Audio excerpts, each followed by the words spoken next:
broadcasting on our Facebook fan page, The African History Network, The African History Network, and our YouTube channel, Michael Imhotep, Imhotep. So on today's show, we're going to give you an update on what's going on in the investigation into the police killing of Patrick Lyoya in Grand Rapids, Michigan. So a lot of people in Michigan have been talking about this. This story has made national news this morning on Good Morning America. They did a segment on this police killing. And he was originally from the Congo, Patrick Lyoya. And he was pulled over for a minor traffic stop. Actually had the wrong license plate on the car. So it was a minor traffic stop. And he ended up being shot in the back of the head, okay, by a white Grand Rapids police officer. Attorney Benjamin Crump was in the state of Michigan today in Grand Rapids for a rally for the family and calling for justice, okay? All right, so we're going to talk about that in WXYZ Channel 7 in Detroit. They have a good article. They've been doing some good reporting on this as well. And then I want to do an update on what's going on with the Reparations Taskforce in California. So on Wednesday and Thursday, Wednesday, April 13th, Thursday, April 14th, the members of the California Reparations Taskforce held a two-day meeting at a historic African-American church in San Francisco. And the meeting was at Third Baptist Church.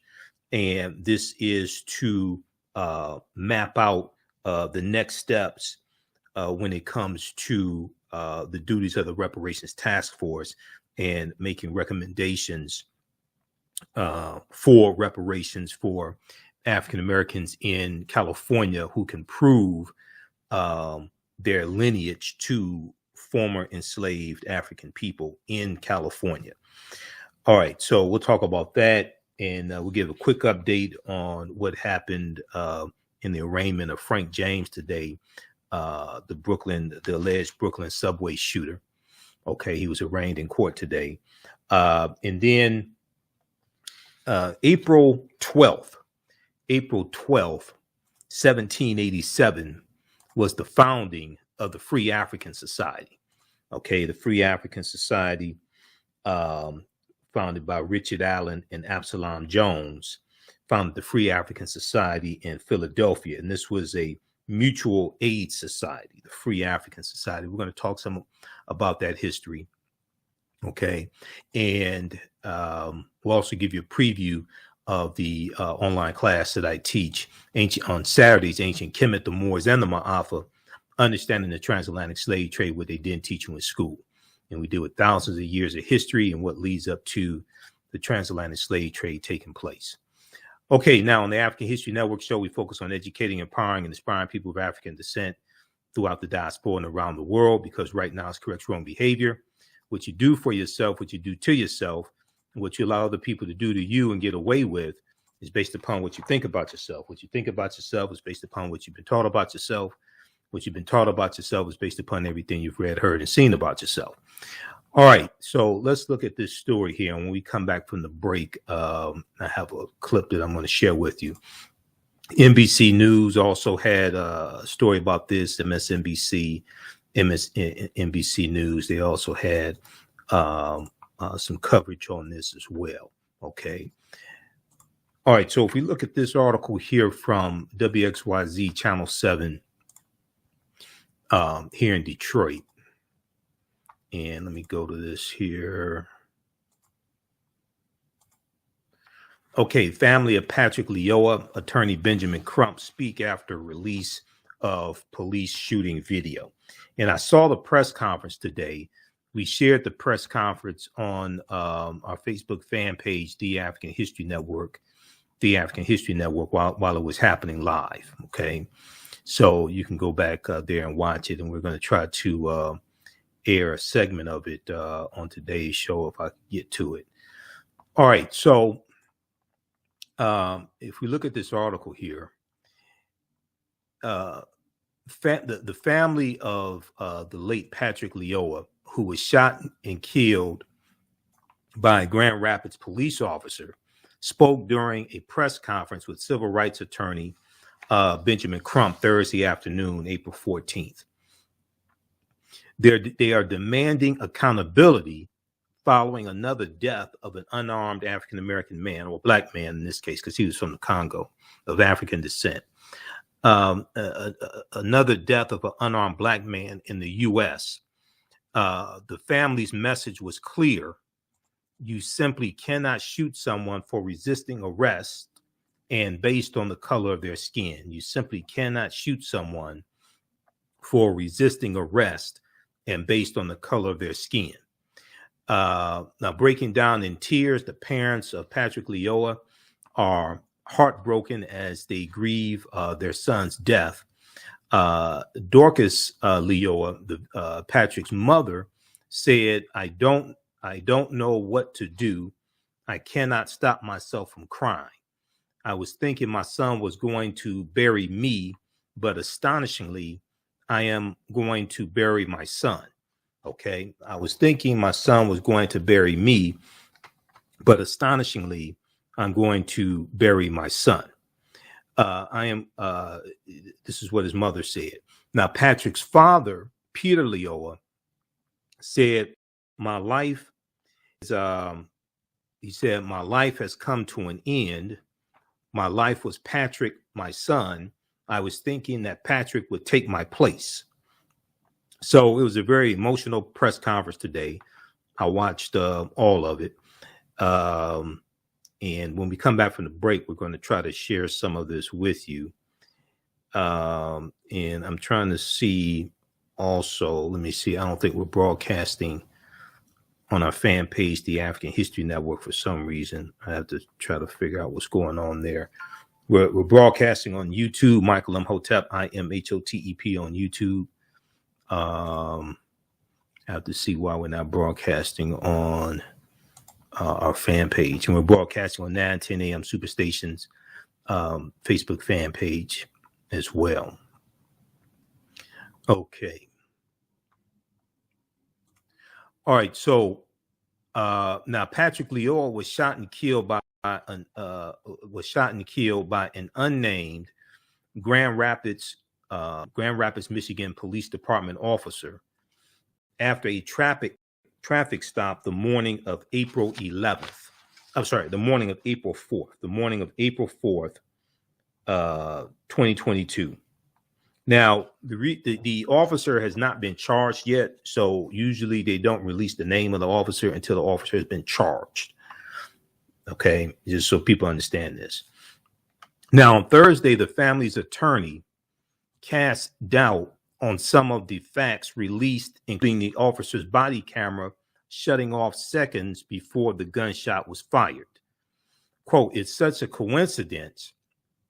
It's such a coincidence the video turns off right before he kills him. So there was a bystander who filmed part of it by camera phone, and they got the part where the officer is on top of Patrick. Patrick is on his stomach, and the officer said Patrick was trying to grab the taser because he deployed the taser. That taser shoots twice. He deployed the taser. The taser apparently missed. And you see in the video, you see the officer take his right hand, pull his gun out, and he shoots Patrick in the back of the head, apparently. Now, the mother of Grand Rapids native Breonna Taylor, because Breonna Taylor, who was killed in Kentucky, okay, while she was asleep, she was in her home while she was asleep. She's originally from Grand Rapids, Michigan. So Breonna Taylor's mother was here in Grand Rapids, Michigan today, in support of the Lyoya family. All right. Now, Attorney Benjamin Crump says Patrick Lyoya is an immigrant from the Republic of Congo. Okay, from the Republic of Congo. And he was confused in the traffic stop for a non-moving violation. He also said that Patrick Lyoya never has taken a violent act. He also said Patrick Lyoya never has taken a violent act against an officer, and the police officer involved escalated the situation by failing to follow basic training, ultimately shooting Patrick in the back of the head. So I watched the video, and for him to use deadly force like that, shoot him in the back of the head, close range like that, is basically, it appears, many people liken it to an execution. Okay, not to be hyperbolic or not to gaslight it or anything like this, but many people equate this killing to an execution. All right, based upon everything that we know right now. We know he was unarmed and shot close range in the back of the head. Okay, totally uncalled for. All right, we're coming up on a break. When we come back from the break, we're going to let you hear some of what happened today at the press conference. You listen to the African History Network show. I'm Michael Imhotep. We'll be back in a few minutes. Jeanette Davis is a well-established author with 6 published books. Black Survival in White America from Past History to the Next Century was published in 1995, and it delves into the history of African Americans before slavery up to contemporary times. The Great Divide Between Blacks and Whites was released in 2008, and her autobiography, Black Just Like My Mama, was published in 2010. Soulful Journey, The Business of Beings, was released in December 2021, and her 2 latest books, Echoes from the Heart, Love Throws Poetry, and Master Being Human, were both published in January of 2022. Jeanette Davis' writings delve deeply into the psyche of Black people from ancient to contemporary times. She cuts no corners and leaves no stones unturned in relating truth, letting the chips fall where they may on both African and European doorsteps. Order Jeanette Davis's books today at Amazon.com. Search for Jeanette Davis and get to know her work today. On the African History Network show, we deal with current events in history and politics, education, economic empowerment, entrepreneurship, relationships, love, sex, health issues, and much, much more. Unfortunately, many people confuse what race means. Racism is a power structure. It was laws and policies that put us in this predicament. It's going to be laws and policies that take us out. So when you control the radius of a man or woman's thoughts, you can control the compass of his or her actions, because the mind can't do or teach what it doesn't know. We have it all on 910 AM Superstation. Welcome back to the African History Network show right here on 910 AM, the Superstation, the Future Radio. All right, calling numbers 313-778-7600. 313-778-7600 is the calling number if you have a question or comment. Okay, we're going to clip number 1 here in just a minute. Shakita from Good Morning America, I just sent you.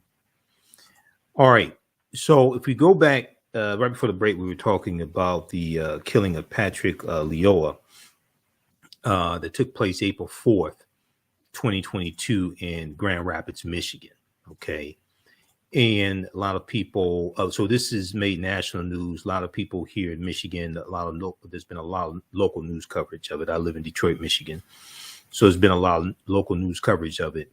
Attorney Benjamin Crump, who is one of the family attorneys, was in Grand Rapids, Michigan today. There was a press conference that took place. Family of Patrick Lyoya, Attorney Benjamin Crump, speak after release of police shooting video. So we know the video of Patrick being killed by the police officer was released on Wednesday. NBC News has a story dealing with that also. So NBC and MSNBC have been covering this as well. What I want to do is I want to go to this clip here. This is from Good Morning America today, from this morning, and they talked about this. So this was before the press conference took place today. Let's go to clip number 1, please, Shakita.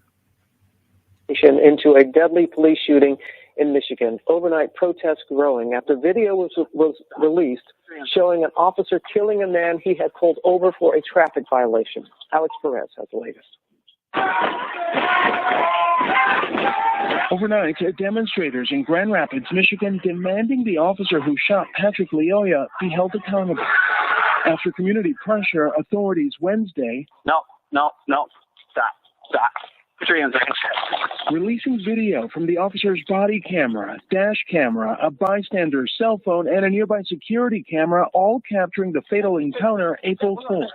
Stay in the car. The unidentified officer pulling 26-year-old Lyoya over because the plate on the car wasn't registered to the vehicle. Lyoya gets out, eventually tries to run. He's also seen fighting with the officer and wrestling to get the officer's taser after the officer deployed it.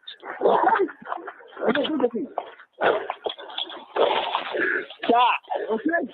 After demanding Lyoya release the taser, the struggle ends with the officer on top of him, drawing his firearm and shooting Lyoya in the head. In the grapple, the body camera at one point stops recording. The test is going to be whether, in the view of a reasonable police officer, whether that deadly force was needed to prevent death or great bodily harm. Attorney Ben Crump says Lyoya's family is devastated and in disbelief. He's on his hands and knees facing away from the officer. There are so many other things the officer could have done instead of pulling his gun out and shooting him in the back of the head. And authorities say they haven't publicly identified the officer, who's a 7-year veteran of the force, because he hasn't been charged. So once the investigation is complete, they'll be turned over to prosecutors who'll determine if he'll face charges. Michael? A lot of eyes on that. Thank you so much. Okay, hold it right there. Okay, so that was this morning from Good Morning America. So this story is getting national coverage. So it was,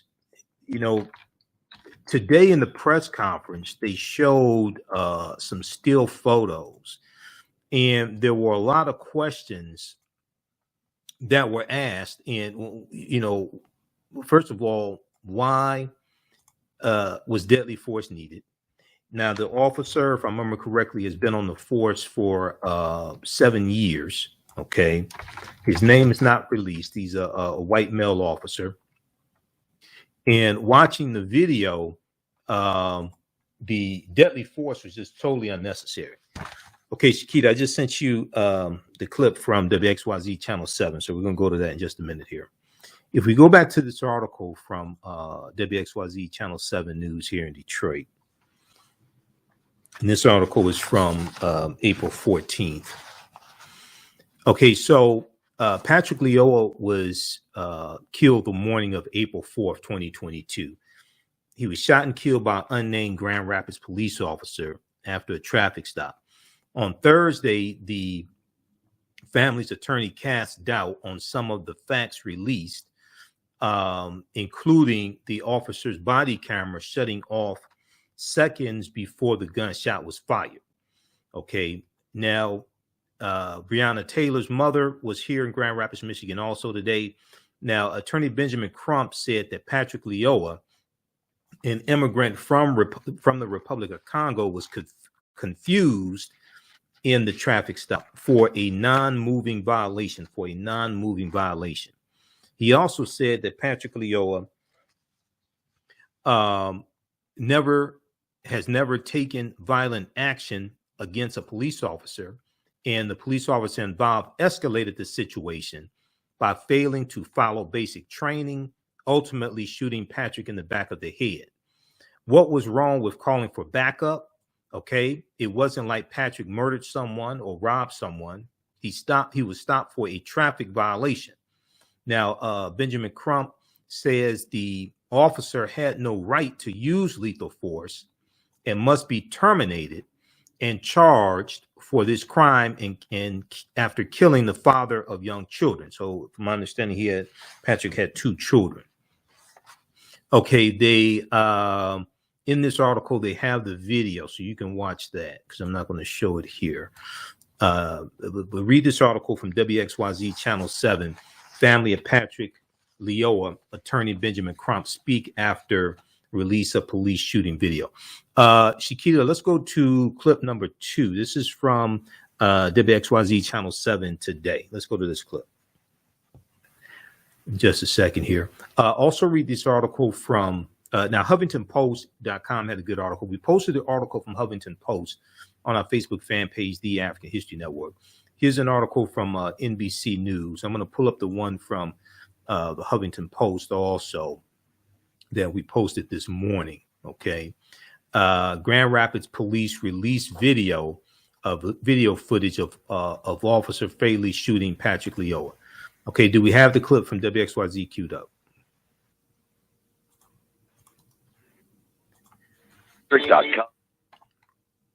Many questions, and now Patrick Lyoya's family is coming forward and demanding answers. Welcome to 7 Action News at 6. I'm Glenda Lewis. And I'm Brian Abel. Just over 24 hours ago, Grand Rapids police released video showing a white police officer shoot Lyoya, a black man, in the head.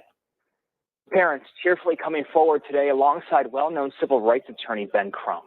Yeah, now 7 Action News reporter Simon Shaquette is live in Grand Rapids where protesters are calling for accountability.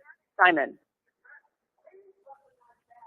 Glenda, Brian, growing calls for justice and accountability here in downtown Grand Rapids. A crowd of about 100 people gathering here, also wanting to wrap their arms around Patrick's family, similar to the mother of Breonna Taylor. I hear that I see my heart being broken, really. Say that was my beloved son, and you know how you love your firstborn son. Breaking down in tears, parents of Patrick Lyoya, heartbroken as they grieve their son's death. I don't know what to do. I cannot stop myself but for crying. And as a parent, I was thinking maybe it was my son who was going to bury me when I assist my funeral. But what is so astonishing, I am the one burying my son. Right now, I'm seeing that I have no life. My life has come to their hand. My life was Patrick, my son. I was thinking that Patrick would take my place. Lyoya was shot and killed by an unnamed Grand Rapids police officer after a traffic stop the morning of April 4th. Mr. Crump, what would you say needs to happen on a national scale to put a stop to these tragedies? We need police reform on the federal level. How many more of our children have to die before we change the laws and change the policy here in the United States of America? I know what it feels like to lose your 26-year-old child.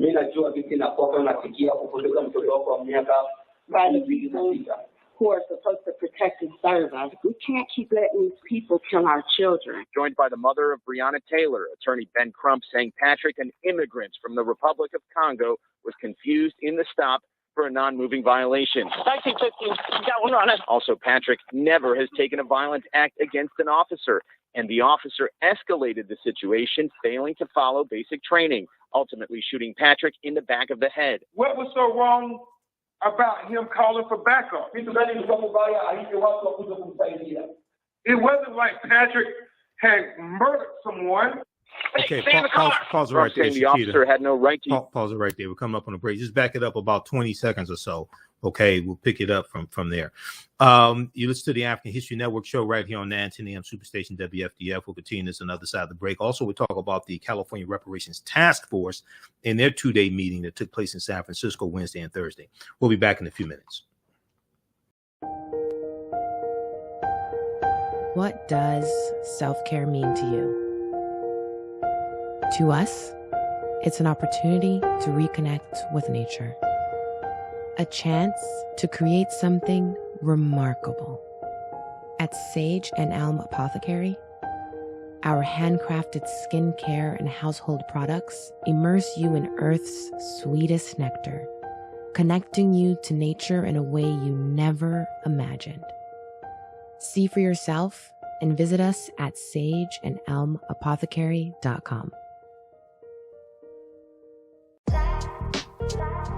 STEM Forward, helping our community find their place in the emerging fields of science, technology, engineering, and mathematics. Join us for our monthly live stream on our website, stemforwardedu.org. Watch, subscribe, share. Also join our mailing list to stay up to date with STEM resources and opportunities. STEM Forward, the future is now. Watch, subscribe, share. Okay, you all can support the African History Network, $ the AHN Show through Cash App, $ the AHN Show through Cash App. This is our official Cash App account. I contacted Cash App today because there's about 4 or 5 fraudulent African History Network Cash App accounts. So I reported them today. I'm trying to get them shut down. They've been stealing money from us. This is our only Cash App tag, $ the AHN Show, SHOW. When you go to it, it says Michael, shows my picture there.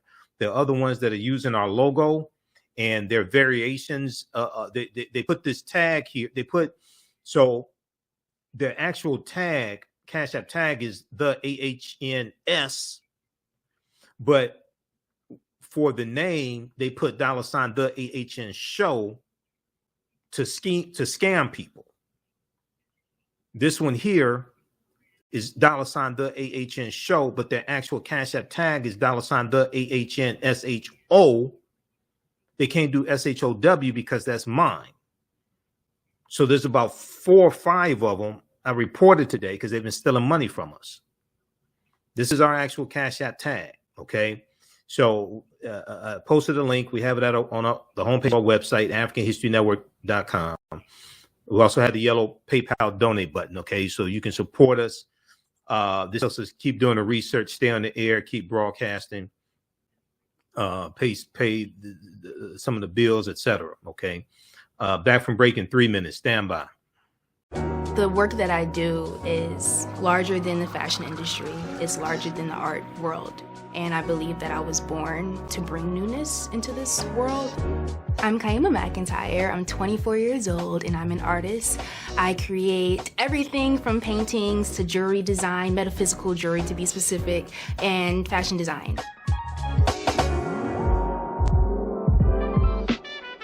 The only reason why my prom dress went viral is because people needed it. Within a few days of going viral, Notori Naughton reached out to me and she's like, I saw your dress, can you make me a dress? I was equally as shocked to be asked by a celebrity to design their dress at the age of 17.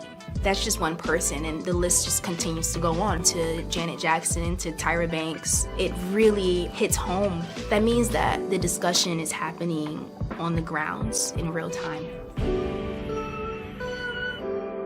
Mental health and well-being have long been a taboo subject in the so-called African American community.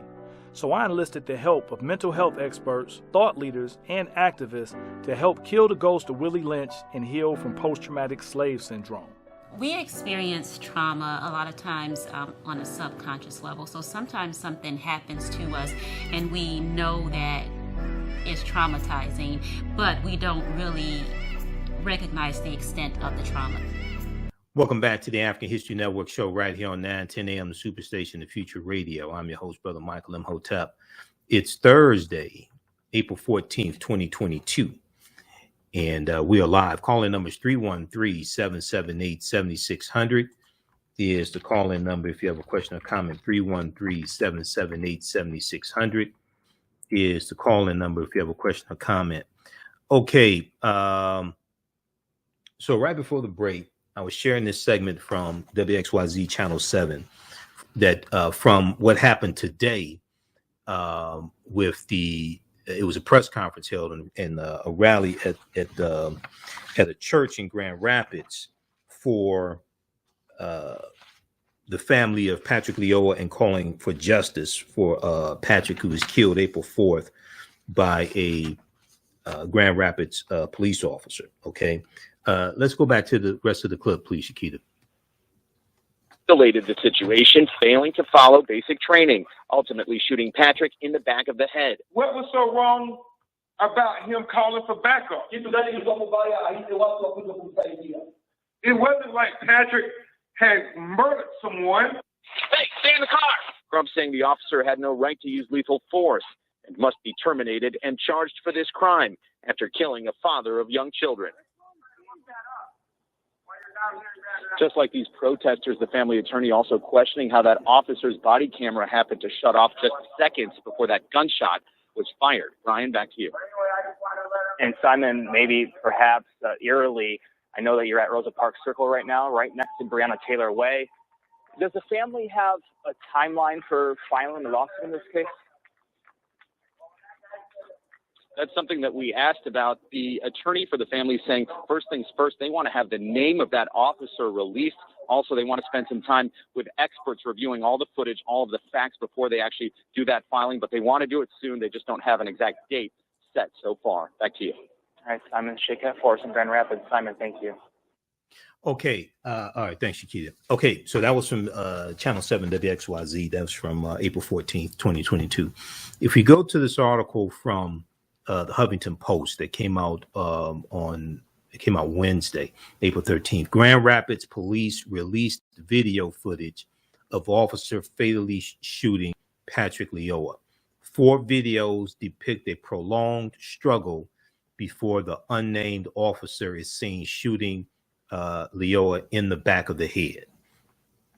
All right, now, and let me increase the size of this here. Okay, so police in Grand Rapids, Michigan released video footage on Wednesday afternoon showing a police officer fatally shooting a black man earlier in the month, April 4th, a killing that has generated several protests in the city. So we know it was a traffic stop, April 4th. Police have not identified the specific reasons for the stop, but indicated Patrick Lyoya's license plate was not registered to the vehicle he was driving at the time. Now, the video shows the officer, who has not been named, pinning Patrick to the ground, face down, and shooting him in the back of the head. In the 90 seconds leading up to the shooting, Patrick is seen at various points struggling with the officer, attempting to run away, and at one point trying to block the officer's taser weapon from being deployed on him. It's unclear if the taser actually hit Patrick. Now, Patrick is a refugee from the Democratic Republic of Congo, and was not armed with a weapon during the encounter. Grand Rapids Police Chief Eric Winstrom announced the footage's release to the public during a press conference Wednesday afternoon. Quote, "I thank the public for their patience and understanding while waiting for the release of the video. I intend to continue to be as forthright and transparent as possible during the ongoing Michigan State Police investigation."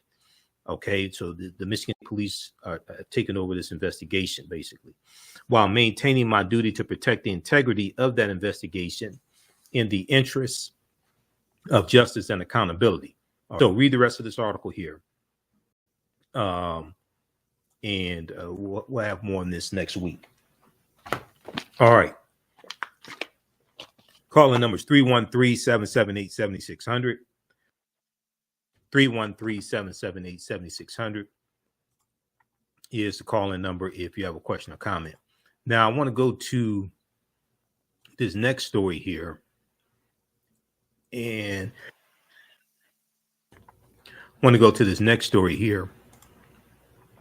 we're going to clip 3, I think, clip 3, Shakita, dealing with reparations. The first one I sent you, the one that says day one. We're going to that in just a second, from KPIX CBS in San Francisco. Okay, so I want to go to this next story. We talked about the California Reparations Taskforce, okay? And we talked about this back in March, early April. And they voted 5-4 to base reparations for African Americans in California based upon lineage as opposed to based upon race. And the reason why is because based upon the 1964 Civil Rights Act, okay, it is illegal to have race-based policies. All right, this is why. Now, I don't know how many of the cut the check people know this, but no, you're not going to get reparations for 50 million African Americans, 50 million Black people in America, 40 million. No. It's going to have to be because it's illegal. It violates the 1964 Civil Rights Act. So a lot of these people talking about reparations, for some reason they don't want to say that. Okay. But this is why the California Task Force had to do it the way they did it.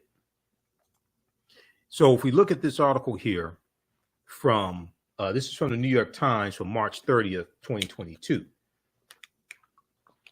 So we talked about this here on this show when this happened. And we played the segment from Camila Moore, who's the chairwoman of the task force. She was on Roland Martin Unfiltered. So we went through, broke all this stuff down last month. Okay, I think it was early April that we dealt with this. California task force votes to offer reparations only to descendants of enslaved people. The decision came after weeks of debate about whether all Black Californians should receive reparations. Okay, so you remember us talking about this. In a closely watched decision, the state's Reparations Task Force voted Tuesday night to move forward with compensation for African American descendants of enslaved people and descendants of freed Black people living in the United States before the 19th century, before 1900. So based upon the way the policy is, and they're still trying to work some details out, if your ancestors came to the U.S. in 1899 and you can prove you have proof of your lineage to them and they were enslaved, then whatever compensation that they come up with, you would qualify for that if you live in the state of California. If your ancestors came in 1900, you don't qualify. See, what I've been trying to explain to all these cut the check people is, one, they ain't just going to cut a check to 50 million Black people, 40 million, whatever number you want. No, that's not going to happen. One. Two, when you actually dig into this and deal with how to identify and how people prove their lineage and all this stuff, this is much more difficult, much more complicated. It's not impossible. It's much more complicated than people think it is. This is a big deal. California reparations effort is the first of its scale and is likely to serve as a model for the rest of the nation. Not to mention that Tuesday's decision was highly contentious. The vote 5-4 came after weeks of debate about whether reparations should be for all of the 2.6 million Black Californians or limited to those who can trace their lineage to enslaved people. The panel ultimately decided to focus on those most hurt by slavery instead of more broadly addressing the effects of racism directed at Black people, because it would violate the 1964 Civil Rights Act. And if you did get it passed, guess what? It's going to get overturned in court when it gets challenged in the judicial branch of the government. And this is something that a lot of people don't want to talk about. So I want to go to this first clip. This is from KPX Channel 5 in San Francisco. We're going to the clip deals with day number 1. Shakita, let's go to this clip.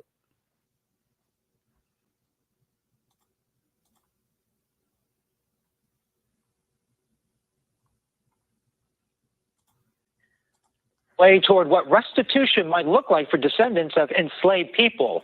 KPX5's Kenny Choi reports from a key summit in San Francisco's Fillmore District. California's Reparations Taskforce met for the first time in person since its inaugural meeting last year. The historic gathering ended with an emotional call to make reparations a reality. A fiery speech demanding California lead the way in what's already a first-of-its-kind mission and advancement in the country for reparations. Members of the Third Baptist Church in the Fillmore District and the Black community know the road to the promised land is a long one. This Black community is determined now to fight back. We're not going to back down on reparations. We all deserve a seat at the table, and we're waiting for our seat. Part of the two-day summit kicking off today is to discuss what kind of plan the 9-member task force will present to the state legislature in 2023. All right, we're coming up on the break. We'll continue this on the other side of the break. Now, for people that don't understand law, this is not a trick. The problem is you're trying to deal with you're trying to have a legal remedy and don't understand law.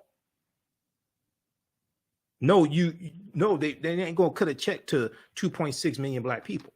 The first thing you should do is like really understand law. No, that violates the 1964 Civil Rights Act.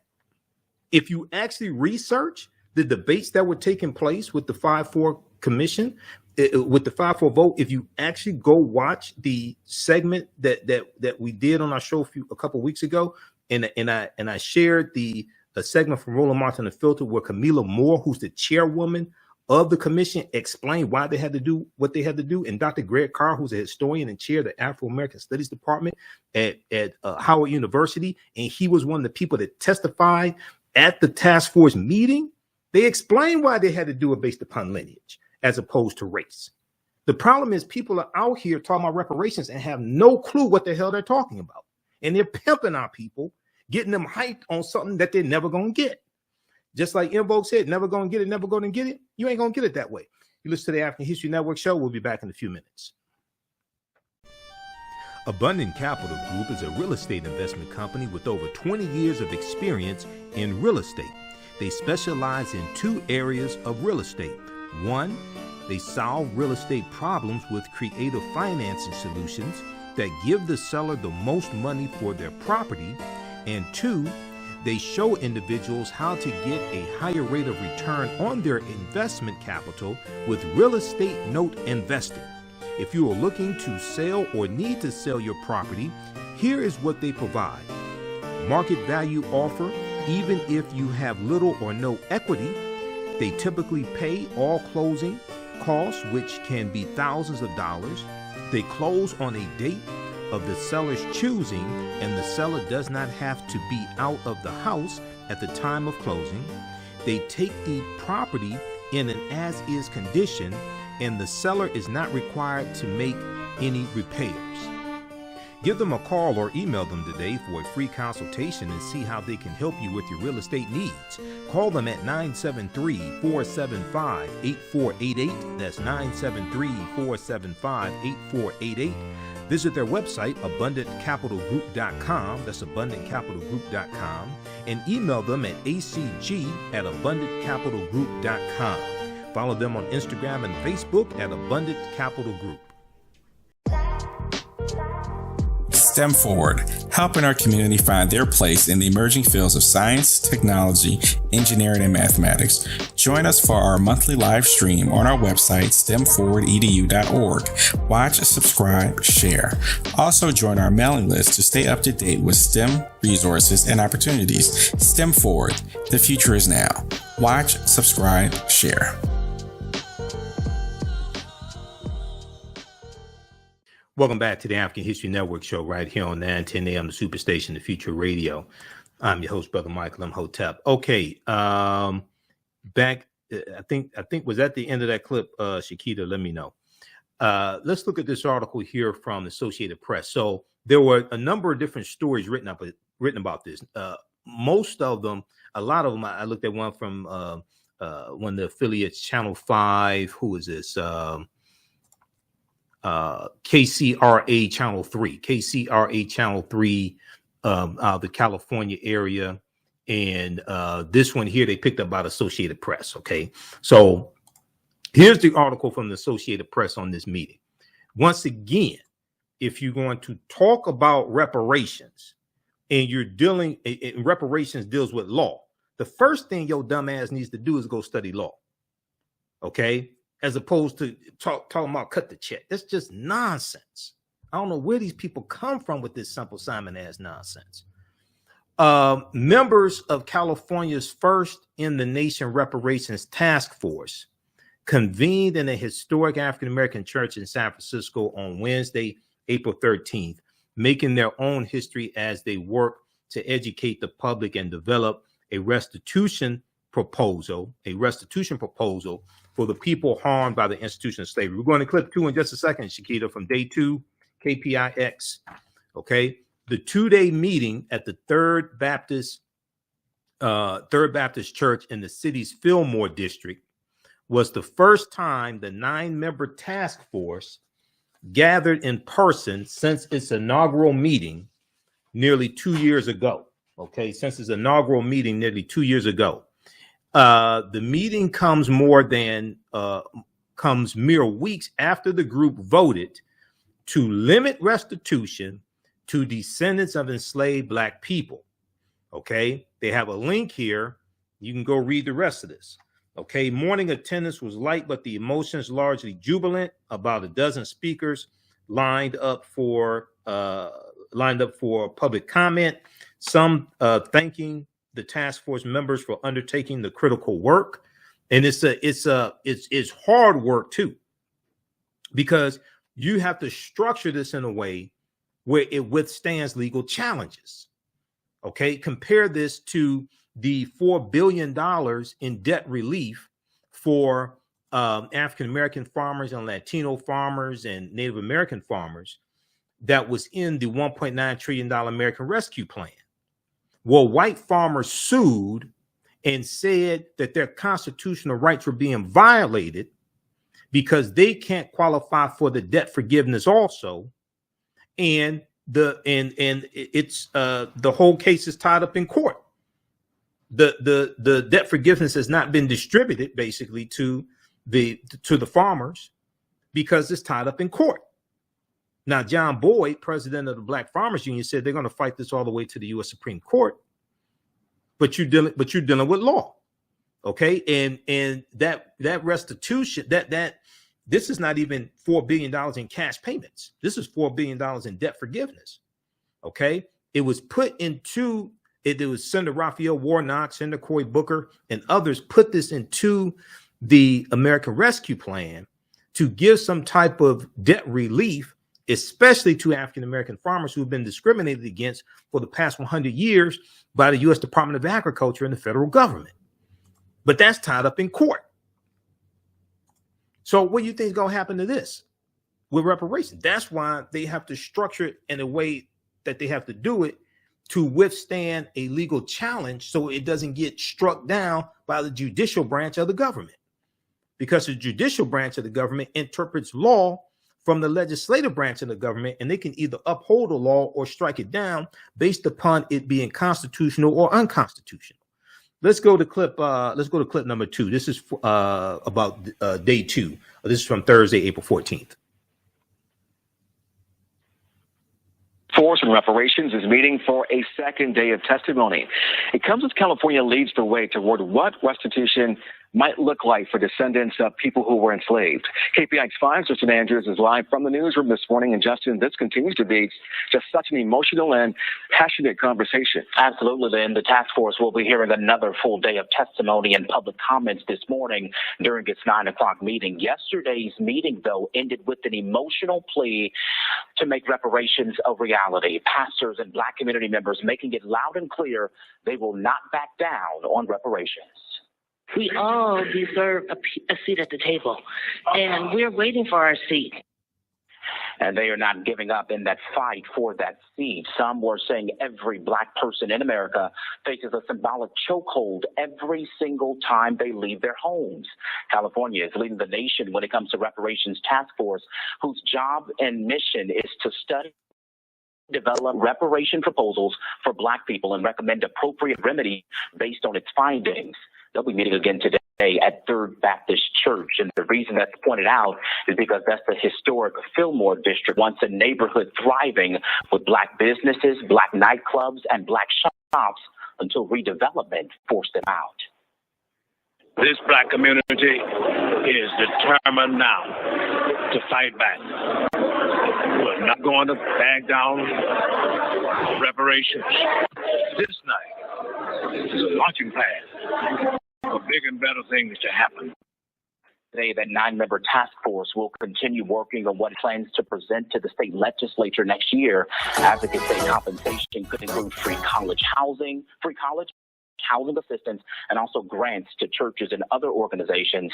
Many at last night's meeting said they believe their march toward victory is one step closer. We're live in the newsroom. I'm Justin Andrews, KPIX 5. Okay. So that's a great reporter from KPIX Channel 5 out of San Francisco. This article here from the Griot, they picked this up from the Associated Press. Okay. California reparations meeting in San Francisco. Wish I can close this ad out. California reparations panel to meet in San Francisco. This is from April 13, 22. So they picked this up from the Associated Press. If we go back quickly here to this article, and those watching on Facebook and YouTube, keep watching because we're going to keep broadcasting for a few more minutes. Okay, so Governor Gavin Newsom signed legislation creating the 2-year Reparations Taskforce in 2020, making California the only state to move ahead with a mission to study the institution of slavery, educate people about its findings, and develop remedies. Part of repairing the damage of a legacy of slavery, decades of Jim Crow segregation, redlining, housing discrimination, being locked out of tens of millions of acres of land given away from the Homestead Act of 1862. They gave away about 270 million acres of land. The Southern Homestead Act of 1866 gave away about 45 million acres of land. The Dawes Allotment Act of 1877, they redistributed 138 million acres of land.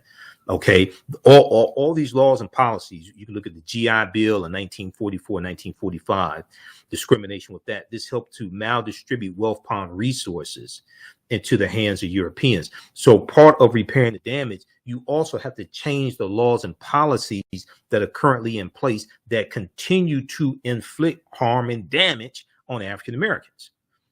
Just cutting a check won't do that, because every year we go to conferences that talk about how we spend 97% of our dollars with people that don't look like us. So if reparations only came in the form of cash payments, what the hell you think we're going to do with it? We're going to give it right back. And you would not have changed the laws and policies in place that continue to maldistribute wealth pond resources. Okay, those watching on Facebook and YouTube, keep watching. We're going to keep going for a few more minutes. Right now, it's correct wrong behavior is not over till we win. Wakanda forever. We'll talk to you next time. Peace.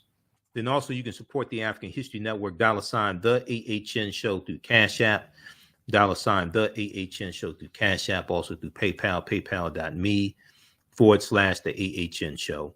And we have the information right on the homepage of our website. They're fake African History Network Cash App accounts out there. I'm trying to get them shut down. I reported some of them, some more of them to Cash App today.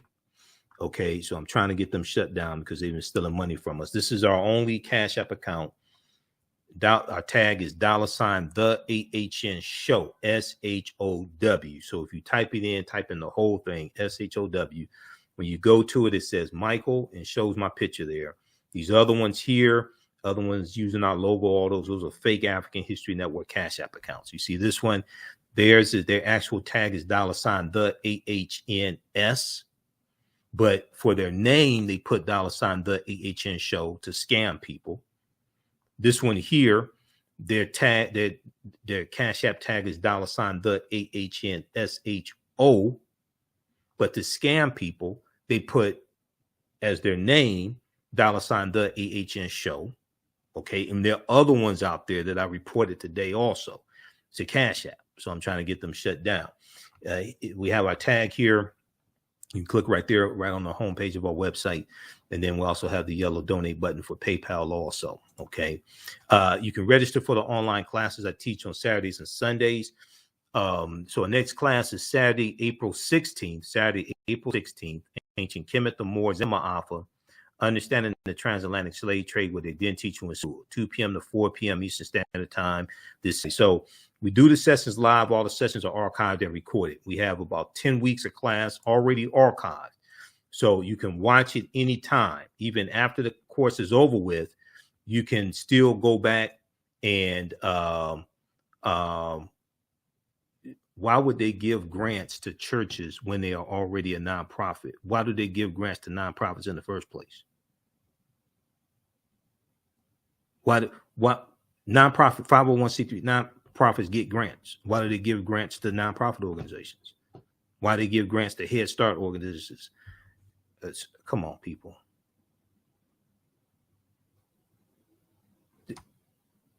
Nonprofit organizations get funding every year in the form of grants. Any nonprofit organization. Okay. The class is on sale $60, regularly $130. We do the sessions live. All the sessions are archived and recorded. So as soon as you register, we have about 10 weeks of sessions already archived. You can watch at your own pace. You don't have to join us in class at a certain time. You can watch from around the world. You can use this information also with your family. Okay. You can use this with your children. I would say the content is PG-13. I don't do a lot of cursing. It's not overly graphic and really traumatizing, things like that. I'm not trying to be sensational with it or anything of that nature. Okay. So I do a PowerPoint presentation. We have book references, articles, video clips. So we have a ton of information. I'm going to post a link here so you can register for it. As soon as you register, you can start watching content. Now I do another class normally on Sundays. Okay. Because of Easter, the next session for the Sunday class is going to be April 24th. All right. But we have about 9 weeks, 8 or 9 weeks of this class already archived that I've just done in the past couple of months. So as soon as you register, you can go through and watch sessions 1 through 8. This class is from the Civil War to the Civil Rights Movement and Black Power, 1865 to 1968. And this class is regular $130, is on sale $60. We do we go through and look at history. We start in 1803 with the Louisiana Purchase and the Haitian Revolution. Okay, and we go through history and look and see what leads to the Civil War taking place, what happened to us after slavery ended. We studied the Reconstruction era, 1865, 1877, Reconstruction, why Reconstruction ended, the Compromise of 1877, the closing of the Freedmen's Bank in 1874, the closing of the Freedmen's Bureau, 1872, and then we look at the Jim Crow era, Great Migration, World War I, World War II, the Civil War, the Civil Rights Movement, Black Power movement. We go through it and look at this history chronologically to see what happened to us after the Civil War ended. What were the laws and policies put in place to put us in the predicament that we're in right now? Okay. To better understand this. And this also helps us to better understand politics and laws and policies and the impact that laws and policies have on us. Politics is the legal distribution of scarce wealth, power, and resources, and the writing of laws, statutes, ordinances, amendments, and treaties, their adoption, interpretation, and enforcement. Okay. Politics impacts every aspect of our lives, from the water we drink to the food we eat to the air we breathe.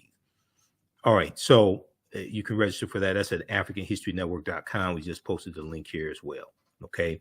If you've taken any of my online classes in the past, email me at AHNshow@AfricanHistoryNetwork.com and you'll get a 50% discount. Email me at AHNshow@AfricanHistoryNetwork.com. If you've taken any of my online classes in the past, you'll get a 50% discount. Okay, let's continue here. So I want to go back to this article here from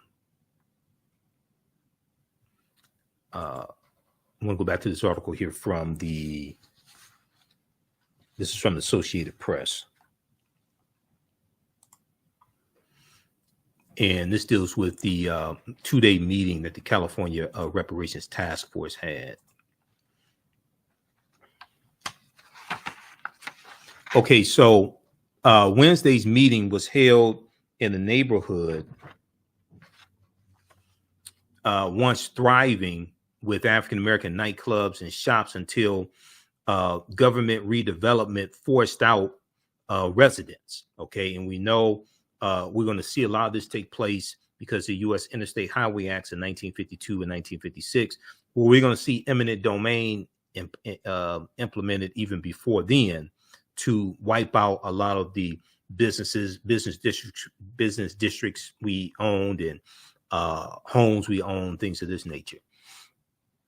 a prime example of how local policies decimated a black neighborhood. You're dealing with policies, you're dealing with politics, you're dealing with laws, ordinances, statutes, policies, etc. Third Baptist Church was founded in 1852, the first African American Baptist congregation founded west of the Rocky Mountains, according to a landmark designation awarded the church in 2017. Its pastor is Reverend Dr. Amos Brown, who's the task force vice chair, longtime civil rights activist, and president of the San Francisco chapter of the NAACP. More than 36 people were in the wooden pews for the all-day meeting, which included testimony from experts in disparities in education. On Thursday, the committee is scheduled to discuss a report to be made public in June that shows how the institution of slavery continues to reverberate throughout California, how the institution of slavery continues to reverberate throughout California, including in the form of disparities in household income, health, employment, and incarceration. This is what I've been saying. You want to deal with present day disparities, present day racial disparities, dealing with household income, median household income. We just talked about the past 2 days. We talked about the State of Black America report, and it showed it dealt with the disparities in median household income. Okay, you want to deal with that, incarceration, median household wealth, home values, etc., and then deal with the laws and policies that were put in place that brought about those discrepancies. Okay, and then trace that back to the history of slavery to show the connection between all of that and show the damage that's still being done, to understand how to remedy the damage, to understand the laws and policies that need to be put in place to remedy the damage. You have to adequately assess what the damage is. If you just think the damage was our ancestors who were freed from slavery 157 years ago weren't paid for slavery, that means you don't understand any of this. That's only one small part of it. This is why understanding this history and the laws and policies is so important. That brings you to right where we are today. Let me see, where is this here? There was this one right here. So we talked about this yesterday on Wednesday. And this is from the State of Black America report 2022 that was released Tuesday from the National Urban League. And on Morning Joe on Wednesday, they at the end of the show, they did like 4 minutes with Mark Morial. I was waiting for them to have him on today. I don't think they had him back on today, so maybe they'll do it Monday. Median household income and the disparity here. African American median household income is $43,862 annual income. White median household income, $69,823. That's a 37% difference. Then also this helps contribute to the wealth gap as well.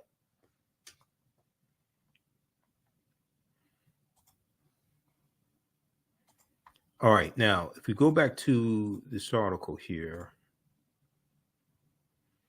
So in a dramatic vote last month in March, California's task force split 5-4 to limit reparations to people who can show they are descended from enslaved or free Black people in the U.S. as of the 19th century, to who can show it, who can prove it. Not just say I'm Black, not just say, oh, I'm a descendant of slaves, you have to provide some type of documentation to prove it. Those who favor broader eligibility says lineage-based reparations unfairly shuts out Black people who have also suffered systemic discrimination. They are correct with that. That does shut out other people of African descent who have suffered systemic discrimination. That is true. But the problem is that's going to get overturned in court because it violates the 1964 Civil Rights Act that banned policies based upon race, because we were discriminated against. Because remember, 1964 Civil Rights Act overturns the 1896 Plessy versus Ferguson U.S. Supreme Court case.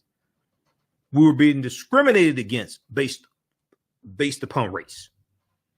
So you have to understand how to navigate throughout the law. That's why they made it lineage based, to try to get some type of compensation for a portion of the 2.6 million Californians of African descent.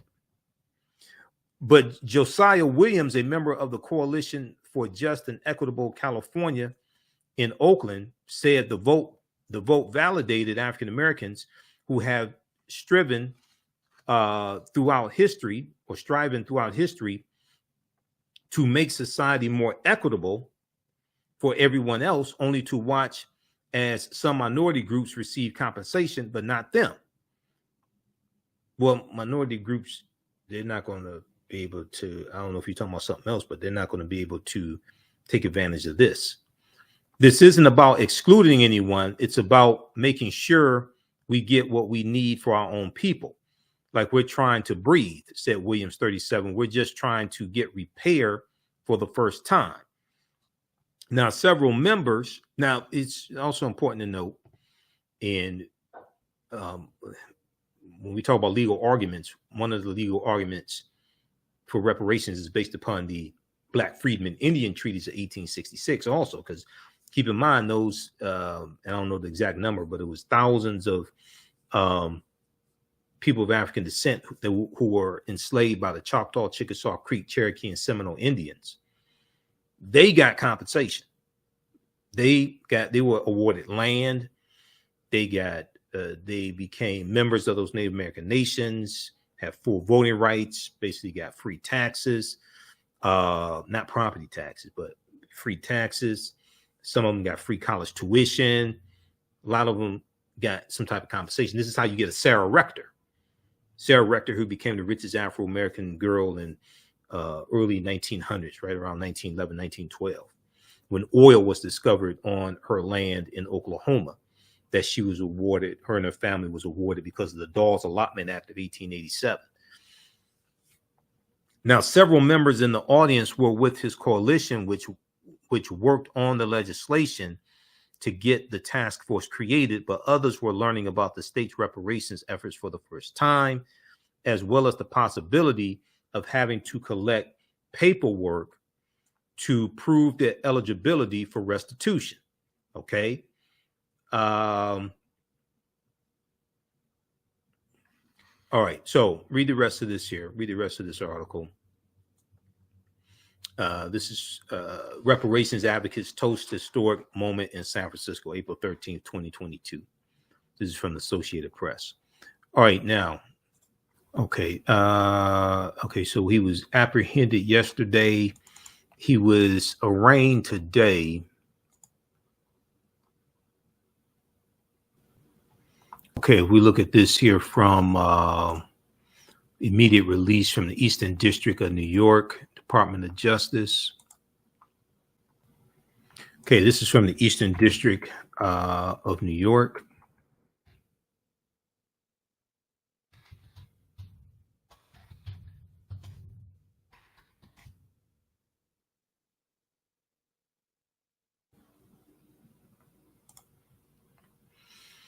Frank James charged in Brooklyn mass shooting on New York subway. Defendant allegedly attempted to kill commuters during morning rush hour.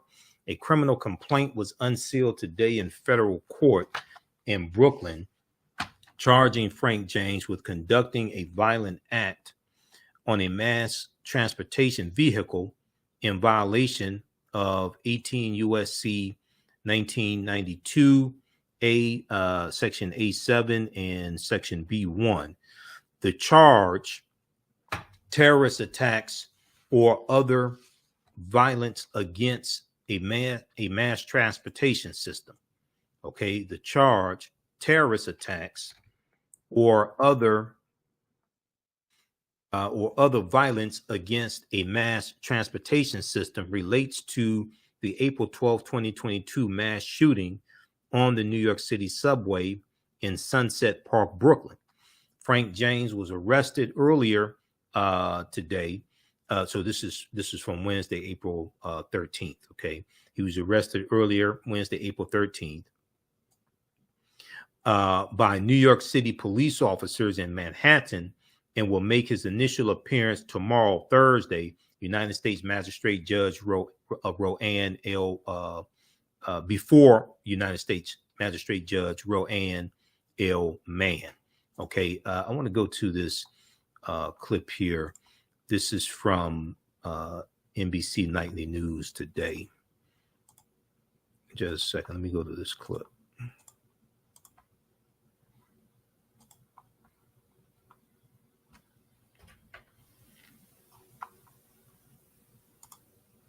Shoot all those people!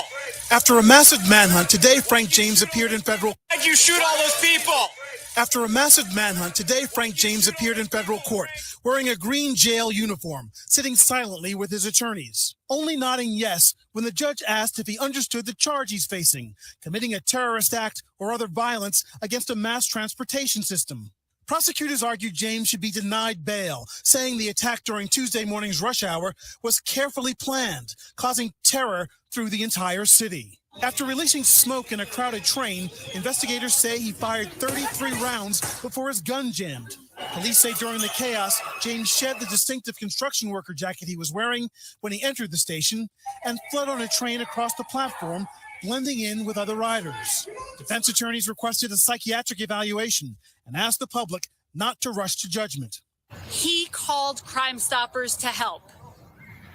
He told them where he was. Mr. James is entitled to a fair trial, and we will ensure that he receives one. Though James did call the tip line himself, police say they were already closing in. A tweet posted at about 10:30 in the morning alerted them to the suspect's location. He was arrested hours later, carrying a Wisconsin driver's license, $38, and a second phone. The first was found at the scene. Of the 29 people injured, 5 remain hospitalized. I get shot in the back of the leg, the back of my knee, and it comes out through the other side. Huare Benkata says he was sitting right next to the gunman. He got himself. That's good. He's off the street. And James will stay off the streets and in a federal jail for the foreseeable future. He was denied bail. He has not yet entered a plea. All right. Let's see here. So let's go back to this. I want to go back to this from Eastern District of U.S. Attorney's Office, Eastern District.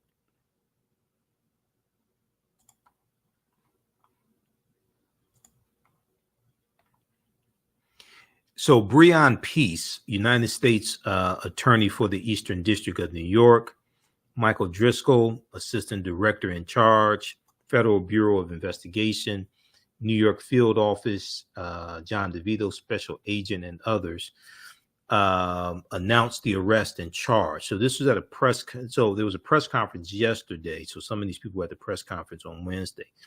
As alleged, the defendant committed a heinous and premeditated attack on ordinary New Yorkers during their morning subway commute.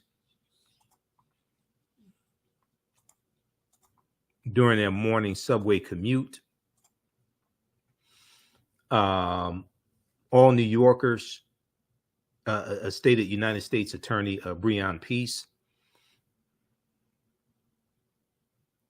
All New Yorkers have the right to expect that they will be safe as they travel throughout other great city and throughout our great city and use our vital transportation systems. I am grateful to our law enforcement partners, the first responders, and the everyday New Yorkers who stepped up during the crisis and showed the best of our city. And we continue to pray for the victims and their loved ones.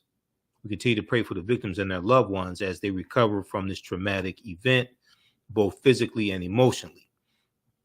Okay, let's see here. Okay, you can read the rest of that.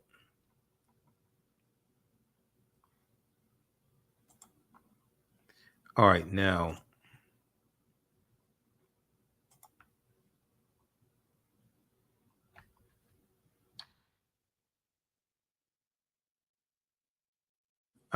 This one right here. Okay, that's in Firefox.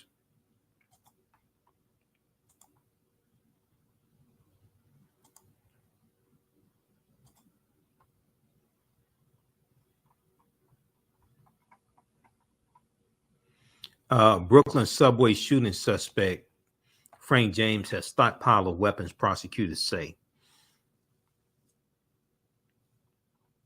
If we look at this is from April 14th.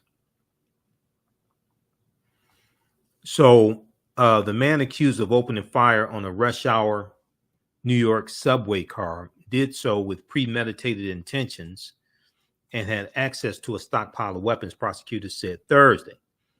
Frank James made his initial appearance in a federal courtroom accused of committing a terrorist attack on mass transit, a federal charge that could bring a life sentence if he is convicted, prosecutors said. Frank James picked up a U-Haul van Monday in Philadelphia and went to New York City with violent plans, according to a memo filed by the government. Quote, the defendant committed a premeditated mass shooting on a New York City subway system and then fled the scene with a stockpile of ammunition and other dangerous items stored in his storage unit, the federal prosecutors wrote. The memo did not disclose where the storage unit containing Frank James' alleged cache of weapons was kept. Law enforcement sources said it was in the Philadelphia metro area. Law enforcement agents found a 9mm ammunition, a threaded 9mm pistol barrel that allows for a silencer or suppressor to be attached, targets, and a 223 caliber ammunition, which is used with an AR-15 semi-automatic rifle. End quote. They found all this in the storage unit, the memo stated. Okay.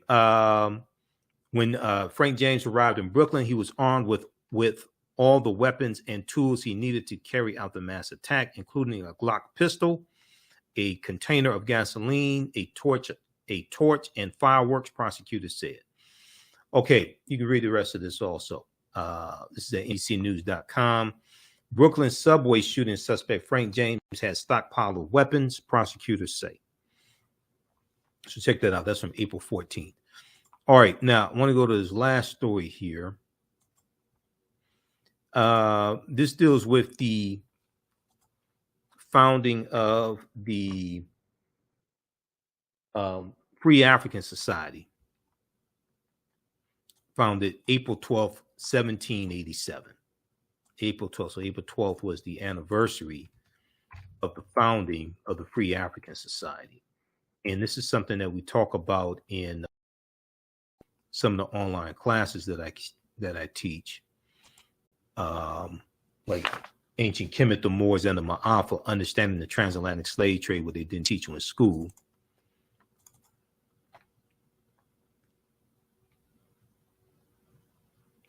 And let me pull this up here. So the Zen Education Project has a good article on this.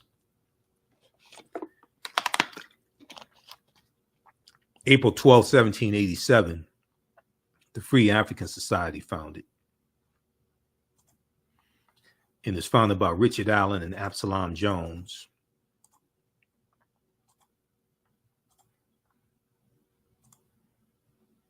Let's go to this article here.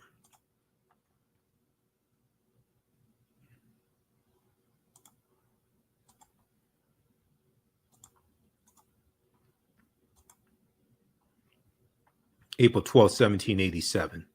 Okay, so we see Richard Allen, Absalom Jones and Richard Allen here.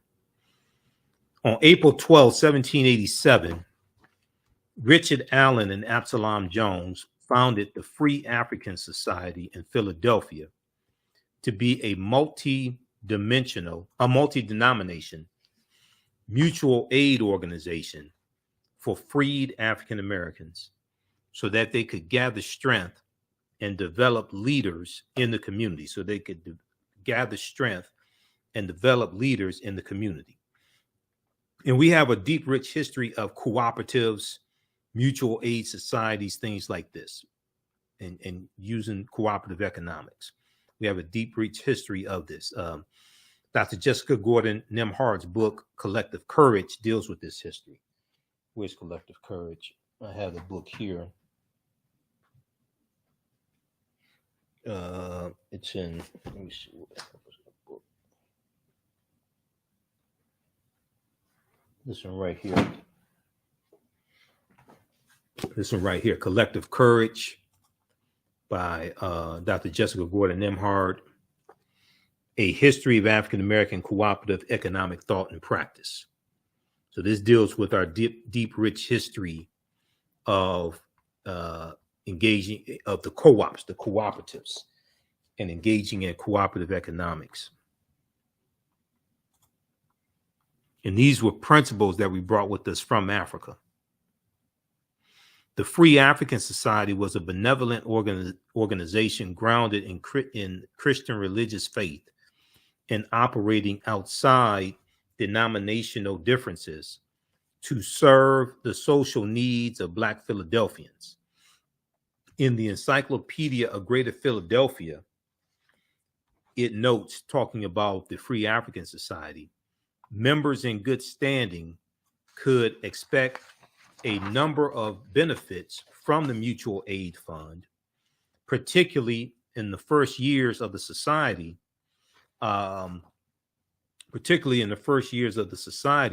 Important aspects of support for members included payments for burials,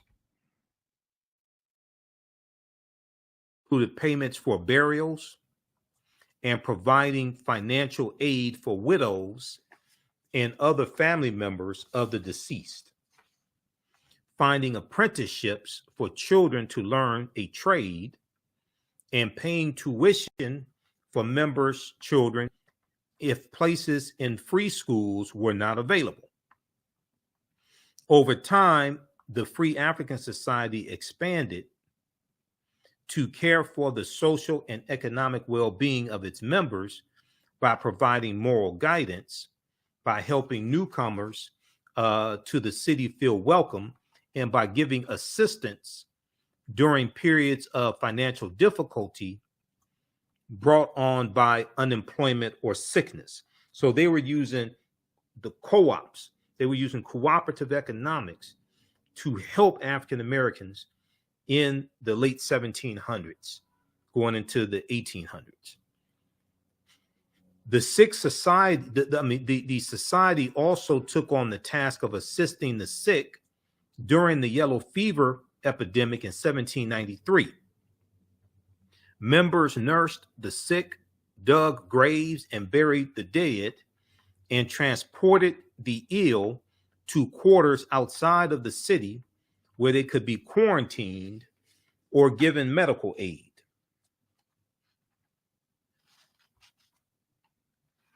The preamble to their founding documents describes why they founded the society and its mission.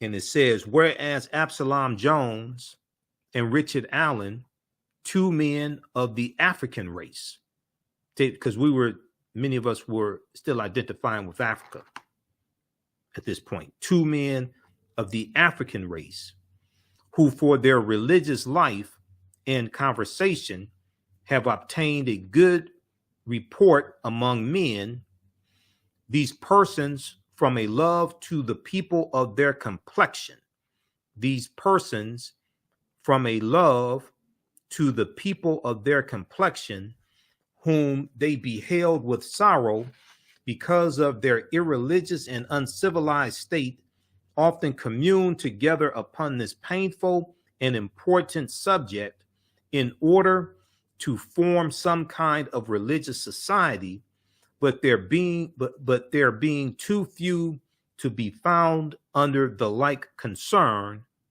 and those who were differed in their religious sentiments.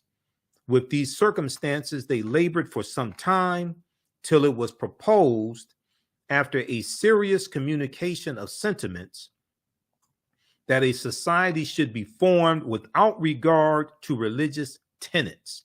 A society should be formed without regard to religious tenets, provided the persons lived an orderly and sober life, in order to support one another in sickness, and for the benefit of their widows and fatherless children, and for the benefit of their widows and fatherless children. So the Free African Society took monthly dues and used the funds to support Black Philadelphians, including widows and orphans. The surviving widow of a deceased member should enjoy the benefit of this society so long as she remains his widow, complying with the rules thereof, accepting the subscriptions. The children of deceased members,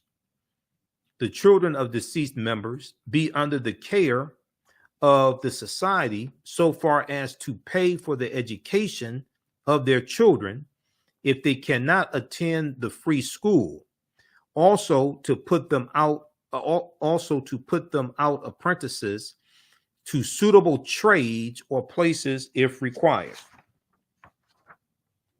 Now, Richard Allen left the Free African Society when it grew more Quaker under religious influence from the Society of Friends. He went on to found the First African Methodist Episcopal Church, AME Church. This is Richard Allen.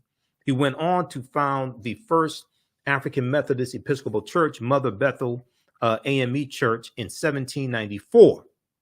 All right. So read about the Free African Society here using cooperative economics. Okay.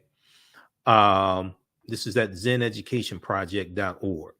The Free African Society was founded April 12th, 1787 in Philadelphia. Now, let me see, where is that? Hold on, I talk about this I have some slides on this because it's in one of my presentations. Okay, yeah, dealing with the Civil War, the Civil Rights Movement, and Black Power. Okay, so we have the slides here, and we talk about cooperative economics. And there's another presentation I did in Black History Month. So this is the type of information that we deal with in the online classes that I teach also, especially from the Civil War to the Civil Rights Movement of Black Power. Ancient Kemet, the Moors, and the Maafa as well, but from the Civil War to the Civil Rights Movement of Black Power, we deal with 1800s, 1900s. So we deal with a lot of this information. Okay, let me see where, that's not the one I wanted. Okay, this one here.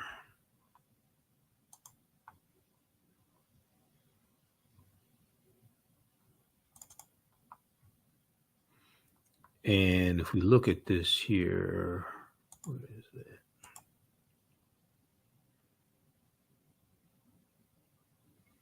Okay.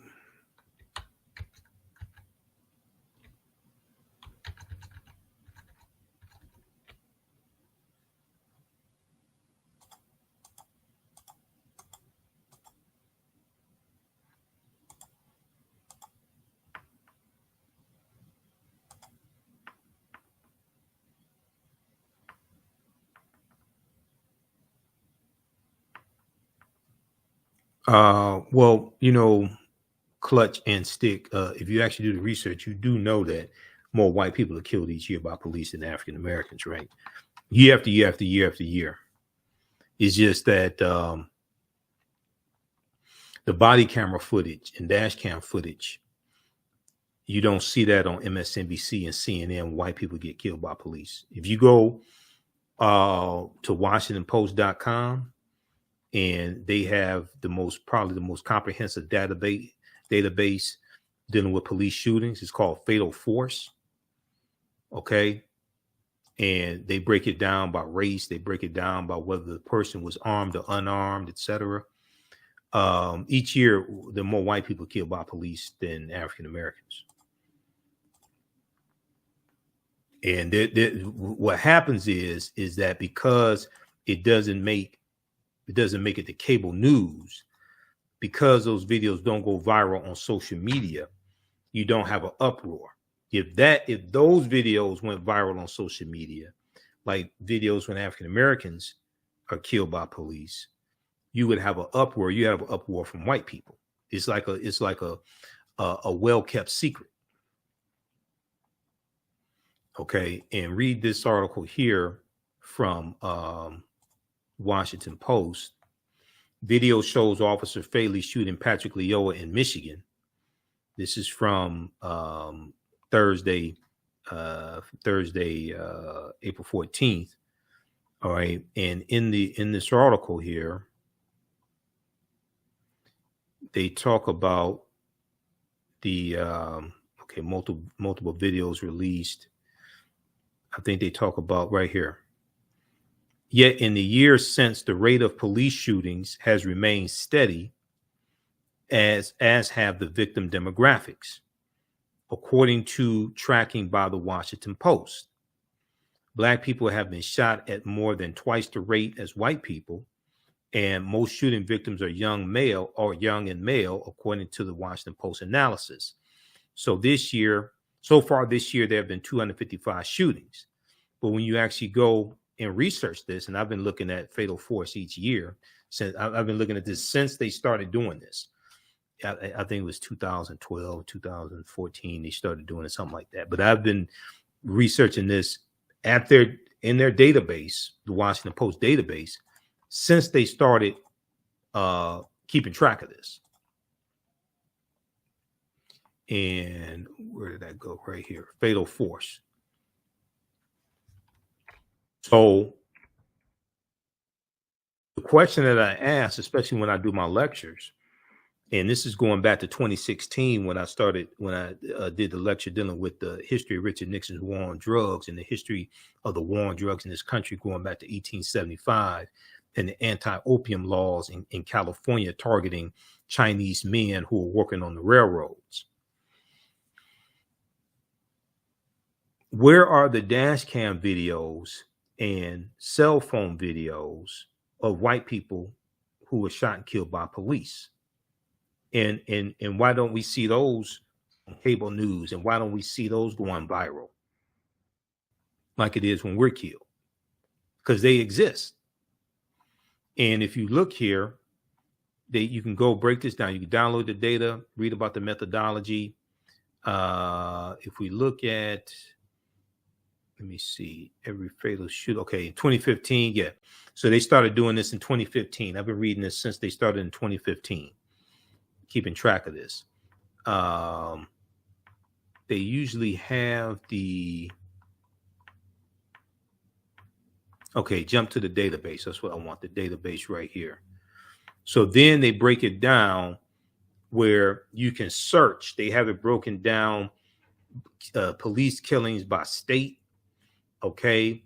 The police killings by state, gender, race, age, mental illness, whether the person was armed or unarmed, fleeing the scene. They're broken down by year.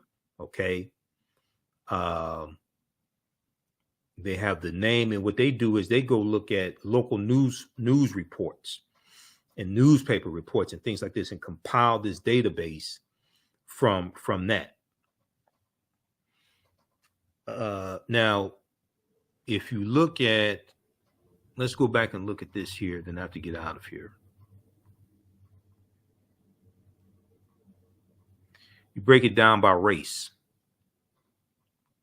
So they're looking at, I think they're looking at since 2015, since they started compiling the database.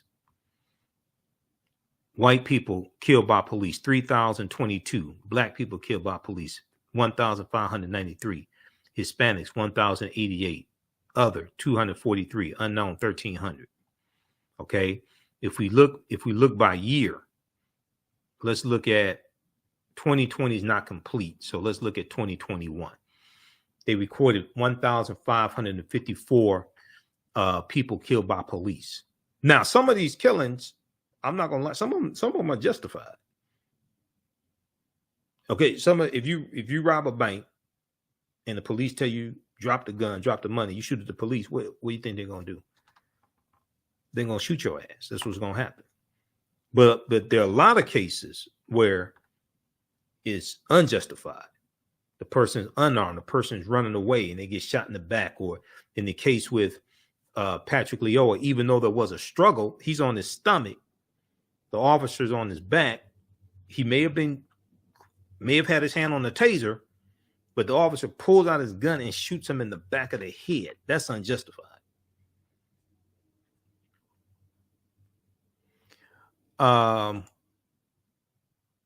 Let's see here. Okay.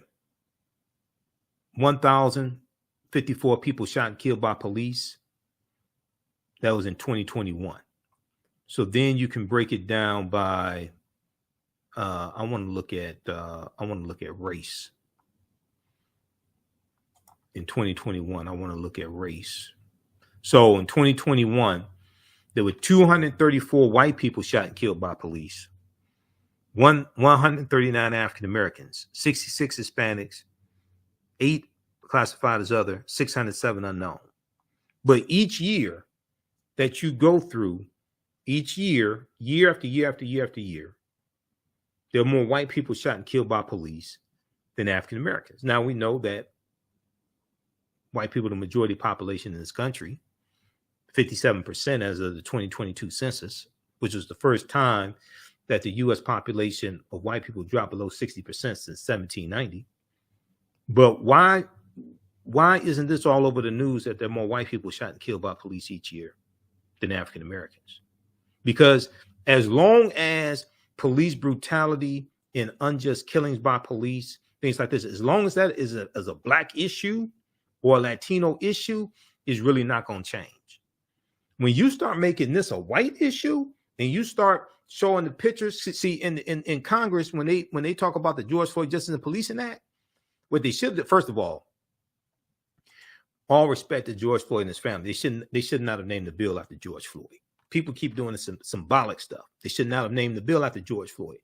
One of the reasons why they should not have named the bill after George Floyd is when you go look at Senator Langford of Oklahoma, Republican, he said that because the officer was arrested and prosecuted and convicted, then justice was served and you don't really need police reform because the system worked. Well, if the system worked, George Floyd would still be alive. See, the problem was that he was arrested in the first place over an alleged fake $20 bill. And he probably didn't even know the bill was fake because the clerk at the convenience store came out to the car 2 or 3 times and they were questioning the $20 bill. George Floyd was still there. And he was still there when the police came. So most likely, and not only that, during the trial, they released surveillance footage inside the Cup Foods convenience store. And it shows George Floyd still in the store after he buys whatever he's going to buy. He's still in the store. So if you are knowingly trying to pass counterfeit money, you're not going to hang around in the store after you do that. You're going to leave. You're not going to go sit out in the car for minutes in the the clerk is coming out asking you about the bill and you still there, you're going to leave. So most likely he didn't even know the bill was counterfeit if it was counterfeit. So when you have a mentality like Senator Langford of Oklahoma, and there's a lot of Republican senators who think that way. See, when you name it after George Floyd, they got millions of dollars from the Minneapolis Police Department, rightfully so, and they got a conviction of Derek Chauvin, rightfully so. Okay, so you got a lot of people say, "Oh, well, that's done. That was a tragedy. We're sorry for him and his little girl, but that's done." No, don't name it after somebody that got some type of justice. I wouldn't personally either. Don't put a name on it. Just call it whatever type of police reform bill you want, whatever, justice, whatever. Don't put somebody's name on it. Or if you're smart and you know you need 60 votes in the Senate to pass the bill, and there's only 50 Democrats, which means you're going to need 10 Republicans to vote for the bill. I will put somebody white, put their name on the bill, who got shot and killed by police unjustly, and they were unarmed. I will put in when they have the debate in the Senate, because it already passed the House of Representatives. The bill, the George Floyd Justice and Policing Act, passed the House of Representatives March 3rd, 2021 by a vote of 220 to 212. Passing the House is easy. It's hard to get it passed in the Senate. I would have all these pictures of all these white people and white teenagers shot and killed by police with their names and the date they were born, date they were killed, the age they were, unarmed. I have all that stuff in the Senate. Okay, and say, okay, now you tell their parents you ain't gonna vote for this bill. You know, I'd have the parents come. I'd have the parents come to the Senate chamber. All this stuff. You tell them you're not gonna vote for this bill. As long as it's a black issue, it's going either you're not gonna get the bills passed, or it's gonna be very, very hard to get them passed. As long as you make this a black issue. You can still talk about how it disproportionately affects African Americans. You got to when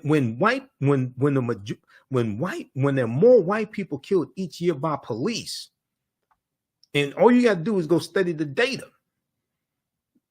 This is documented. This ain't me saying this. This is documented. Every year there are more white people killed by police than African Americans, and you just keep making this a black issue. I don't know what the hell you're doing. And the majority of people that got to vote for the bill are white, especially in the Senate. There's only 3 black people in the entire U.S. Senate out of 100 senators. There's only, 2.5, because Tim Scott don't act like it half the time. Tim Scott voted against Judge Ketanji Brown Jackson. He's the only black Republican in the Senate out of 100 senators, and he voted against Judge Ketanji Brown Jackson. So every year, there are more white people killed by police than African Americans, and you're not making that an issue?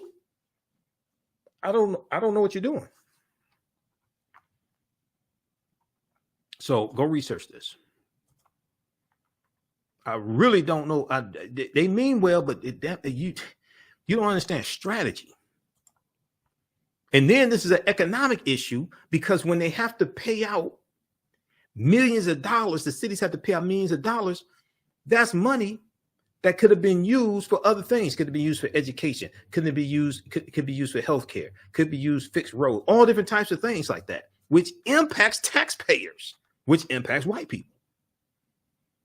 So we say, wait a second. You know, when you change these laws, you reduce the payouts that cities have to do for police misconduct, which really benefits the entire city. We can put it into job training programs. We can put it into summer programs. We can do this. We can do that. We can pay teachers more money. Go back to Chicago in 2021. 2020, I think it was 2021. Teachers in Chicago went on strike. Okay, teachers in Chicago went on strike. Mayor Lori Lightfoot said they didn't have the money to pay teachers more money. Okay, we want to do it. You know, we love our teachers, but we don't have more money. Well, Between 2005 and 2015, city of Chicago had to pay out $500 million in police misconduct lawsuits. Between 2005 and 2015, it was something like $512 million, $500 million to settle. It was about 105 or 106 police misconduct lawsuits, which did not include the $5 million that they had to pay to the family of Laquan McDonald. Well, if you had your police under control, you wouldn't have to pay that money out. You could use that to pay teachers more money. You can use that to do a whole lot of things. So when you have police reform like that, that helps everybody one way or another. So they had to make these arguments. But I have all these pictures of white children and white teenagers and white fathers and mothers killed by police, all this stuff. I'll show the videos in the Senate chambers. In the Senate, I have it televised. I'll show the videos of white people being shot and killed by police, dash cam videos. They got all that stuff. Why isn't it on CNN, MSNBC? Why isn't it on Fox News? Okay, but if you think that because you have a lot of white people who say, "Oh, that's just a black issue." Oh, if they had just complied, they'd be alive. You know, if they just Philando Castile complied, he's dead. Officer Yanez still shot his ass. If Philando Castile complied, he told the officer he's a CPL holder, he has his gun on him. Okay, now I don't recommend. If you're a CPL holder, you have your gun on you, I don't recommend you carry your wallet on the same side of your body as your gun is. Because when you go reach for your wallet in your back pocket, it may look like you're reaching for your gun. He wasn't. Philando wasn't, but you don't know you don't want the officer to make a mistake that costs you your life. So I would advise if you carry your wallet on the opposite side of your body that your gun is on, because you may have all the good intentions in the world and you trying to go for your wallet and give them your driver's license and all this stuff, but you don't know the mentality of that officer and you don't want them to make a mistake. So, all right. So check that out. This is the Washington Post fatal force. Okay, I was going to show this slide quickly here. So this is some of the things that we deal with in my online class. Ancient Kemet, the Moors, and the Maafa, understanding the transatlantic slave trade, what they didn't teach you in school, but also from the Civil War to the Civil Rights Movement of Black Power, 1865 to 1968. In 1787, Richard Allen and Absalom Jones, prominent African-American ministers in Philadelphia, Pennsylvania, formed the Free African Society of Philadelphia, FAS, a mutual aid and religious organization. A mutual aid and religious organization. It was non-denominational. The organization functioned as both a mutual aid society and a club where members of Philadelphia's Black elite could socialize and forge business relationships with one another.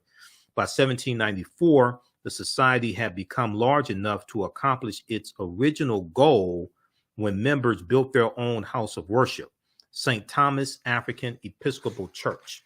St. Thomas African Episcopal Church in 1794. In addition to providing assistance to the sick, widowed, and orphaned members of Philadelphia's Black community, the Free African Society also extended its help to the city at large. The society's most famous contribution to the city was the help members provided during the yellow fever epidemic in 1793, which killed thousands of Philadelphians. Okay, blackpass.org has some good information on the Free African Society also. Okay, be sure to register for the online history classes that I teach, because this helps to support the African History Network as well.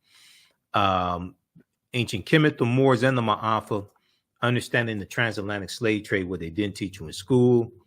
And from the Civil War to the Civil Rights Movement and Black Power, 1865 to 1968. We have it here, right here. Okay. So these are 10-week online classes. Sometimes this time around, we're going past 10 weeks. We have for Civil War, the Civil Rights Movement and Black Power, we have like about 9 weeks already archived. As soon as you register, there's a ton of information, a ton of content for you to already watch. Classes on sale, $60, regularly $130. You go through and watch that this week, and then you can join us in class Sunday, April 24th. We have a live text chat in the class also, so you can ask questions. You don't have to be present in class if you don't want to. That's fine. You can watch the content anytime. And then Saturday, Ancient Kemet, the Moors, and the Maafa, Understanding the Transatlantic Slave Trade, what they didn't teach you in school. So the class is on sale, $60, regularly $130. And we have a discount also. We have a bundle pack where you can get both classes for $100. It's right on the homepage of our website. I'm going to post a link here as well. So as soon as you register, you can start watching the content. And you can join us in our next class if you want to join us live. All right, let me post this link here. All right, look, we have to get out of here. Remember, at the African History Network, we focus on educating, empowering, and inspiring people who can descend throughout the diaspora and around the world. Because right now, it's correct wrong behavior is not over till we win Wakanda forever. And we'll talk to you next time. Peace. Also, the HAPI conference is coming to Detroit, and some new people have been added as well. April 30th and May 1st. Let me go to this here. Hold on. We're going to put this on our website as well. So this will be up on the website tomorrow.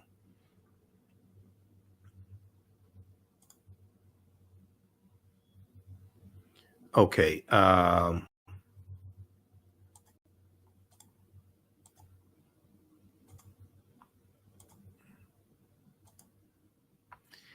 April 30th, Saturday, April 30th, Sunday, May 1st, 2022. HAPI presents One Africa Power and Unity Conference. So they're going to be, and I'll be there as well. I live right near, it's at the Doubletree Hotel. I live right near the Doubletree Hotel in downtown Detroit.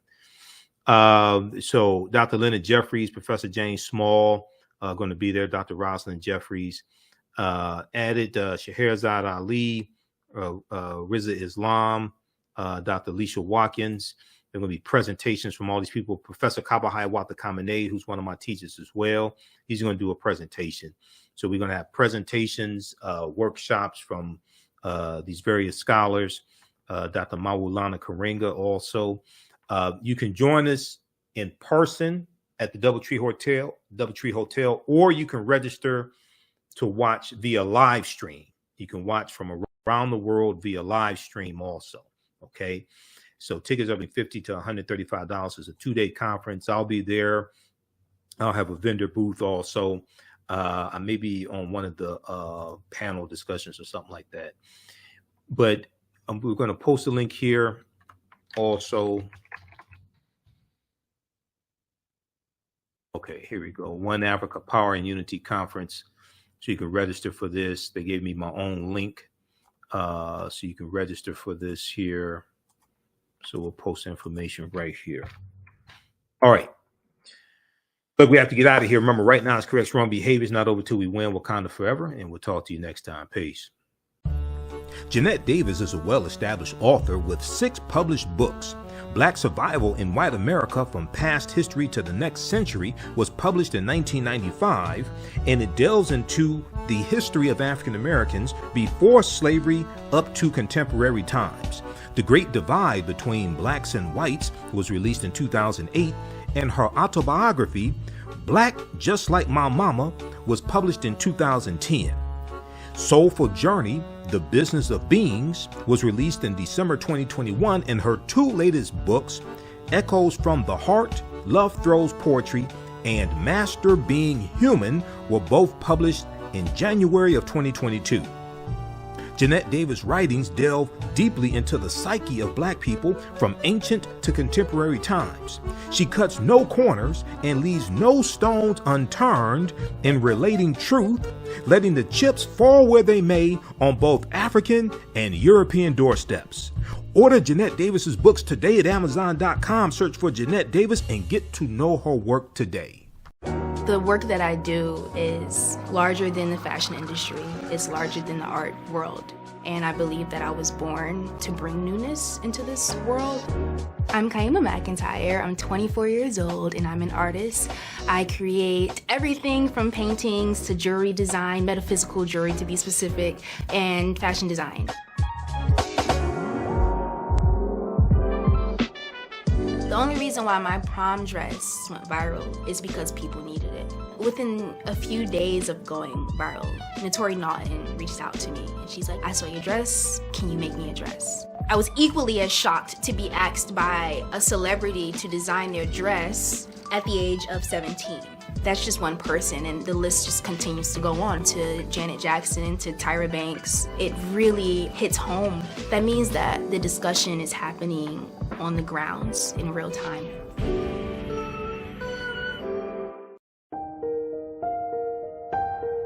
What does self-care mean to you? To us, it's an opportunity to reconnect with nature. A chance to create something remarkable. At Sage and Elm Apothecary, our handcrafted skincare and household products immerse you in Earth's sweetest nectar, connecting you to nature in a way you never imagined. See for yourself and visit us at sageandelmapothecary.com. Abundant Capital Group is a real estate investment company with over 20 years of experience in real estate. They specialize in two areas of real estate. One, they solve real estate problems with creative financing solutions that give the seller the most money for their property. And two, they show individuals how to get a higher rate of return on their investment capital with real estate note investing. If you are looking to sell or need to sell your property, here is what they provide. Market value offer, even if you have little or no equity. They typically pay all closing costs, which can be thousands of dollars. They close on a date of the seller's choosing, and the seller does not have to be out of the house at the time of closing.